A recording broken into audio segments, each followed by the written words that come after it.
Naku po, ayan, nagsitirik na.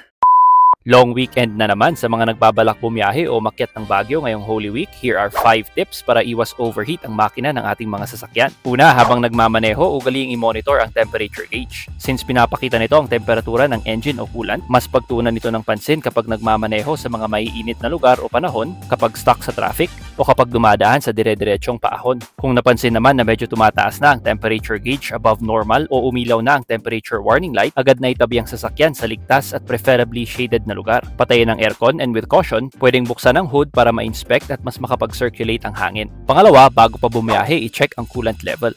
Hindi lang engine oil ang fluid na dapat nating i-check, kasama din sa checklist ang coolant. Regular na i-check ang coolant level sa coolant reserve o yung coolant expansion tank at dapat within the recommended level. Ang coolant kasi ang fluid na nagsusirculate papunta at palabas ng makina para mapanatili ito sa ideal temperature at hindi mag-overheat. At gaya ng engine oil, dinidrain at pinapalitan din ang engine coolant. Generally, every after 40 to 100,000 kilometers. Iba-iba ang manufacturer's recommendation kaya it's best to refer to your owner's manual. Dahil sa mahalagang role ng cooling system, tuwing magpapalit, gumamit ng recommended coolant at huwag basta tubig lang. Kumpara sa tubig, ang mga high-quality coolants also come with anti-rust and anti-corrosion properties kaya napoprotektahan ang mga cooling system parts mula sa kalawang. Use a high-quality coolant na pasok o even exceeds the manufacturer's recommendation gaya nitong Prestone coolant. Bukod kasi sa 5 times superior cooling formula, pasado din sa ASTM International Standards kaya compatible ang Prestone coolants with any car brand. Hindi ka pa mahihirapang pumili kung aling coolant ang para sa sasakyan mo dahil nakaspecify na rin to sa bote ng Prestone. Kung wala ang yung car brand dito at ayaw mo na ring mahirapan pang pumili, meron sila nitong bago. Ready to use Prestone coolant for all vehicles. Specially formulated to be compatible sa kahit na anong model o brand. And it still provides the same 5 times cooling protection formula for a longer engine life. Bukod sa pagpapalit, mag-top up din ng coolant kung bumaba na sa recommended level. Pangatlo, inspect radiator hoses at radiator fans. From time to time, suriin din ang kondisyon ng mga radiator hoses. Agad itong palitan kung may nakitang sira kagaya ng bitak o pagtagas. Mahalaga ang purpose ng mga radiator hose dahil dito dumadaan ang coolant palabas at papasok sa makina. I-inspect din ang inyong mga radiator fans. Kung clutch type gaya nitong sa Montero,